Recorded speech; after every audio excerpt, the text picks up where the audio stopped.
আমার ক্লাসের সবথেকে ছোট্ট একটা স্টুডেন্ট, একটা মিষ্টি বাচ্চা মেয়ে। তো সে তার আর্টওয়ার্কটা কেমন হচ্ছে সেটা জানার জন্য আমাকে একবার তুলে দেখিয়েছিল। তো সেই সময় তার পুরো বডি ল্যাঙ্গুয়েজ, সমস্ত মানে যে সিচুয়েশনটা, একটা খুব কিউট একটা ফিলিংস আমার মধ্যে এসেছিল সেই মুহূর্তে। তো বল পেনের সাহায্যে আমি আজকে সেই ফিলিংসটা তোমাদের সঙ্গে শেয়ার করব।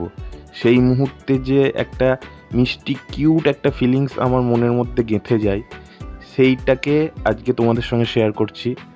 দেখো, সামান্য কিছু স্ট্রোক এবং কিছু লাইনের ব্যবহার করে সমস্ত ব্যাপারটাকে আমি তোমাদের সঙ্গে শেয়ার করব, এবং পুরোটাই কিন্তু আমি বল পেনে করছি, কারণ সম্ভবত এই চ্যানেলে আমি পেনের উপরে কোনো ছবি আনিনি এর আগে। তো সেই জন্য আজকে এই ছবিটা করে দিলাম। দেখো কেমন লাগে, ভালো লাগলে সুন্দর একটা কমেন্ট করে দিও।